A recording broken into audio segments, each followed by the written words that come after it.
초보, 처음 시작하거나 한 중급 정도 되는 이제 그 AI 엔지니어들이 하는 실수가 화면 하나하나만 인식을 해요.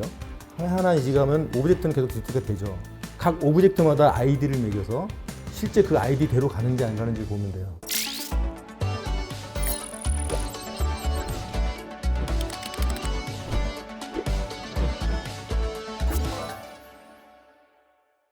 제가 지금까지 본 논문을 보면 약 우리나라에서 나온 거, 이건 2022년 9월 기준입니다. 그때까지만 해도 한 97%에서 98% 정도 있었어요. 근데 저희 같이 이제 99% 이상의 그 인식률을 나타내는 거는 그때까지는 없었는데 지금은 또 모르죠. 한 4, 5개월도 지났으니까 1, 2% 차이가 엄청난 거죠. 엄청나죠. 이거는 화재, 위험이지 않습니까? 0.몇 %도 사실 위험한 거죠. 일단 화재는 객체 탐지가 맞고요. 네. 객체 탐지를 위한 것은 실제 정확하게 얘기하면은 사진 전체를 보고 거기서 사전에 그 라벨링이라는 라벨 툴을 이용해 가지고 라벨링을 한 거를 인공지능한테 인식을 시키고 이런 형태의 피처가 나오면 너는 이거를 우리가 지정한 오브젝트를 인정을 해달라. 그렇게 해서 계속 학습을 시키는 거예요. 여러 종류의 사진을 보지만 얘네들은 인공지능 특징을 가지고 우리가 또 계속 학습을 하는 거죠. 그러면 보통 이제 그 네트워크에는 그 신경망에는 보통 이제 모바일넷이라든가 뭐 리지넷 이런 기준으로 말씀드릴게요. 모바일넷 같은 경우는 굉장히 적은 파라미터를 가지고 있지만 약 500만 개에서 1000만 개 정도의 파라미터가 있고 신경망 내부에 리지넷 같은 경우는 3000만 개에서 8000만 개 정도의 파라미터가 있어요. 그 안에 뭐 작게는 500만 개, 크게는 8000만 개에 대한 파라미터들이 서로 조합을 해가지고 요 사진에서 요 영상에서 요 부분은 우리가 지정한 오브젝트야 라고 8000만 개가 다 그 훈련된 결과를 가지고 결과를 내보내는 게 그게 이제 오브젝트 디텍트가 되는 거고요. 그 다음에 이제 레코그니션은 좀 또 다른 얘기고요. 일단 먼저 디텍트를 해야 된다는 건 맞습니다. 디텍트를 먼저 해야 되는 거고, 파이어 디텍션 같은 경우는 오브젝트 디텍션으로 끝날 수 있는 범위 있기 때문에 네트워크를 작게 만들 수 있어요. 근데 페이스 레코그니션 같은 경우는 오브젝트를 일단 먼저 디텍트 해야 되고, 그 다음에 거기서 얼굴 자체의 피처를 더 세분화해야 되잖아요. 그래서 지정된 점을 더 세분화해서 별도의 네트워크를 통해 가지고 그 인식을 하게끔 만들어야 됩니다. 이 사람이 이 사람이다. 이 나온 피처를 쭉 정확하게 보니까 요거는 A라는 사람이다. 라고 확률적으로 접근이 돼야 이제 인식을 할 수가 있는 거죠. 약간 좀 다르지만 시작은 디텍트가 맞습니다.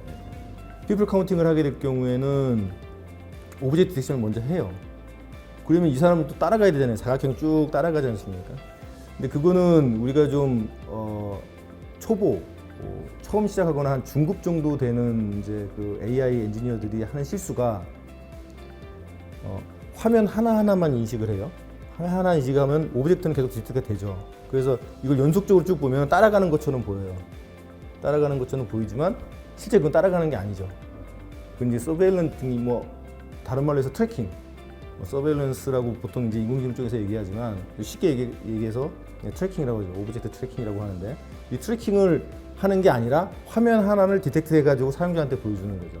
근데 그걸 구분할 수 있는 방법은 뭐가 있냐면 각 오브젝트마다 아이디를 매겨서 실제 그 아이디대로 가는지 안 가는지 보면 돼요. 근데 제가 아쉽게도 재작년 12월 달에 그 인공지능 대전에 한국에서 했을 때 가봤어요. 근데 대부분이 오브젝트 디텍트를 하는데 그 트래킹은 잘 안 되는 것 같더라고요. 왜냐면 그 사진이 이제 화면에 사각형이 깜빡깜빡거리거나 아이디가 없는 경우 그거는 이제 트래킹이 안 된다는 얘기죠. 그래서 트래킹이 되는 것과 안 되는 것과는 현실에 적용할 때 어떤 차이가 있느냐. 그 카메라가 이제 여러 대가 있잖아요. 그러면 사람이 이쪽에서 저쪽으로 이렇게 가지 않습니까? 이게 사람이 이렇게 이쪽 방향으로 가게 됐을 때 A라는 카메라 범위 여기까지인데 B라는 카메라는 그 다음부터잖아요. 이 사람이 A라는 아이디를 가지고 있지만 이거 넘어가는 순간 B라는 사람이 될 수도 있어요. 그죠? 저는 처음에 인공지능을 접할 때 조금 배우기 어려웠어요. 왜냐면 여러분들도 이제 조금씩 이제 공부해 보신 분들은 아시겠지만 우리가 이제 학교 졸업하고 나면 수학은 거의 하지 않아요. 그리고 뭐 좀 누구를 비하하는 건 아니지만 컴퓨터 공학 쪽을 공부하게 되면 이제 수학에서 특정 분야만 공부를 하거든요.